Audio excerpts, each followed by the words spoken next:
Yeah, I know. I'm sorry your mom's that old. And you to a term of 12 years in the Institutional Division of Texas Department of Corrections. Case. So any disrespect that you show me right now, I can add years to that number. Is that what you would like to do? How you act right now is going to go into what I do. I'm talking about anybody but you today. Yeah, I know. I'm sorry your mom's that old and that you haven't been around to be with her, but that's whose fault? It's not going to be my fault if you're not there. Taylor? Yes, ma'am. And Mr. Taylor, you were previously in court, entered pleas of true and a motion to revoke your unadjudicated probation. Counts 1, 2, 3, 4, 5, and 6. You pled true to all of those counts. You're on probation. The second-degree felony offense of theft of property with previous convictions with findings that prior offenses were true. You were placed on that probation January 24th of 2024. I have received the pre-sentence report as well as there was one incident report from the jail, a page that should have been sent to you all, and also Mr. Coleman has also provided a copy of the court's sentencing hearing, a transcript from that original sentencing back on January 23rd of 2024. Has everyone had an opportunity to review all of those things? We have, Your Honor. State has, Judge. Are there any additions or corrections to that updated report? Not from the defense. Not from the state, Your Honor. There are a couple of things I'd like to speak to if and when the court would like to hear from you. Yes, of course. So let me just, there's no agreement in this, correct? This was just open to the court? That's correct, Your Honor. Yes, Your Honor. And, all right, Mr. Rojas, you may proceed. Thank you, Your Honor. We're going to be asking for the court to continue Mr. Taylor on probation. I know by looking at the PSI on paper, it doesn't look like there's a chance that Mr. Taylor should be given, especially given his criminal history. It looks like his criminal history is all in some way related to drug abuse. If you look at the allegations he pled true to, those are the non-compliance allegations have to do with drugs. And the reason for not complying with the JCDI program, he doesn't come from a wealthy background. He doesn't have a whole lot of affluent friends and family members that can help him out. He had a ride with his brother. His brother had an accident, and that option was not available to him anymore. He indicates to me that he does want help getting off of the drugs, and I'm sure that when Mr. Coleman has a chance to speak, he's going to point out the comments made by the court to this defendant about not wanting to hear about needing more help with drugs or any relapses. I really don't, because here's the thing, Mr. Johnson. I'm looking back at your original pre-sentence report that when I put you on probation, and I make notations on those reports and make highlights and those types of things. And I'm noting that in that report, you already, before this case, had gone to ISF and SafeP. And then on this probation, I sent you to ISF at the beginning of the probation.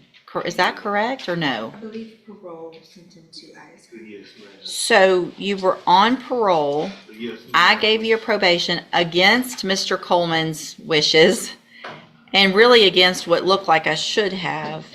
You went to ISF regardless of who.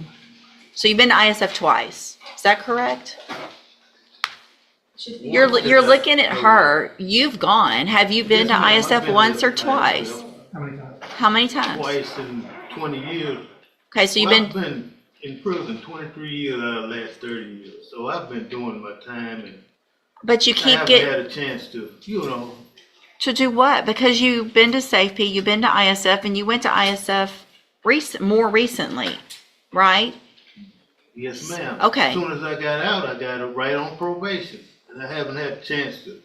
You got right on probation. You didn't. Yes, ma'am. You Then tested. I had to go to Beaumont, which You I'm tested from, positive so for cocaine Yes, after I all of understand. this time, and all the different things that have been given to you, and the opportunity that I gave you back in January of last year. You pled open, just open to me. I could have done Yes, I did. anything. Yes. I could have sent you to prison for 20 years, 10 years, and I gave you an opportunity.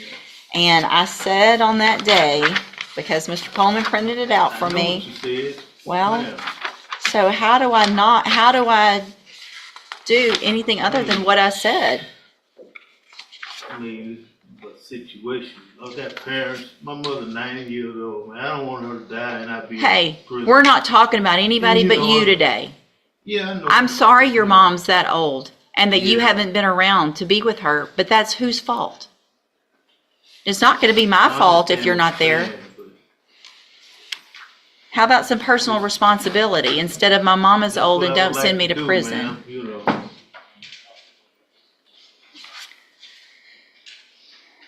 Judge, what I was saying about this. Go ahead. He was warned about not coming back, and the court didn't want to hear about a relapse, but I don't know that this is really a relapse. He never really got the help. On this most recent term of probation with the JCDI, and if transportation is going to be a problem, I know he's already been to Safe P, Judge, but it would be the relapse portion of Safe P would be appropriate, or a whole new term. Hold on. So if I'm reading this, I want to know when he went to ISF this last time. Parole sent him when, because the way I'm reading is you were released from ISF and started JCDI August 6th of 2024. So I put you on probation in January, and between January and August, you went to ISF last year. Is that correct or no? Parole sent him to ISF because of additional charge.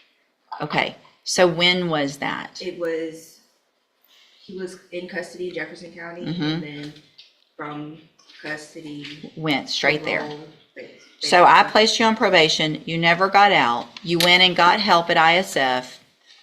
This is the calm before the storm. Did you catch that? She hasn't ruled yet. His body language, his tone, even his attitude right now, it all matters. Sentencing isn't just about the past. It's about how you stand in the moment of judgment.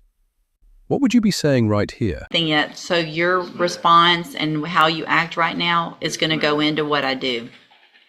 Now, I understand the legislation makes it possible to go all the way up to 20, but it also makes it possible to go down as low as 2. I think we have to look at each case for the facts, and the underlying offense was a theft at the Dollar General, I think, or Family Dollar, I think it was about $100 worth of merchandise. I would ask the court to consider something at the lower end of the range, maybe 2 to 5. Just because we can drop the hammer on them, that doesn't necessarily mean that we should. And that's what we're asking the court to do. Probation is not going to be an option. Thank you. Mr. Coleman. I'll keep it brief. The defendant has earned every bit of a 15-year sentence in prison. That's what I asked for originally. You placed on deferred. That's what I'm asking for today. 3 things I'd like to quickly point out, Your Honor. Looking at the defendant's version in the updated PSI, he says that when he was placed on in the JCDI program, that he believes it was an attempt to set him up for failure, demonstrating a lack of acceptance of his own responsibility. The resources and time that have been dedicated to this defendant, limited resources, mind you, could have been redirected to someone who is more amenable to being rehabilitated. Lastly, you got his full criminal history there in the original PSI. And I provided you with the transcript from the sentencing just to remind the court. I know you see a lot of defendants, but just to remind the court that you essentially told him up front this was essentially a zero tolerance probation. And I do appreciate that because I do see a lot and I don't remember it all. But Mr. Taylor, do you have anything you want to say? Yes, ma'am. Been through a lot of things in my life, people dying in my family and other things, drugs, but, I think, that I could do better if I had a chance, proper opportunity, ma'am. And I did a lot of time. I've done my time. You have. I don't think just putting me in prison I think I need a chance. I really do.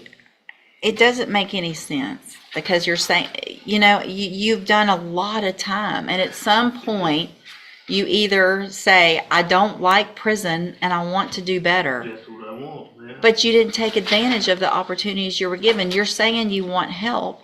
And we gave you help, or parole gave you help. So you didn't even get out on my probation yet. You had ISF a reminder of the tools that you had a long time ago. You had those things and you got out and you didn't take advantage of the opportunity that I told you. You better take advantage of it because you're not going to get it again. You're saying the same things that you said. Please just give me another chance. I'm going to do better. Please send me to ISF or a safety. It's all the same thing that you're saying, and no one is setting anybody up for failure. I can hang on. To the JCDI. I had back surgery. So what you're telling me is when did you have back surgery? 8 years ago. Okay. But they only did half. Listen. I'm not making excuses. If you're throwing out to me that you had back surgery 8 years ago, then you are digging for everything you possibly can, and we're done with all that. I'm going to find that you previously entered your pleas of true to counts 1 through 6 freely and voluntarily. I'm going to find those counts true. I'm going to find sufficient evidence to find you guilty, and at this time, find you guilty of theft of property with previous convictions. I'm going to sentence you to a term of 12 years in the Institutional Division of Texas Department of Corrections. You will receive credit on that sentence for any time that you've been in custody that the law gives you the right to receive. I'm going to hand you trial court certification that shows this was not an agreement. You do have some limited rights to appeal. You can talk to Mr. Rojas about that. I'm also going to hand you a written admonishment regarding your ineligibility to possess a firearm or ammunition. Because of the judgment entered against you, you're ineligible under Texas law to possess a firearm or ammunition. Possession of a firearm or ammunition could lead to charges against you. Firearm is a legal term, and you should read the written admonishment I provide you to see what devices qualify as a firearm. If you have any questions about the laws that make you ineligible to possess a firearm or ammunition, or about how long that lasts, you can talk to Mr. Rojas. Y'all need to sign that, and he'll give you a copy of it. Thank you. Thank you, ma'am, for being here.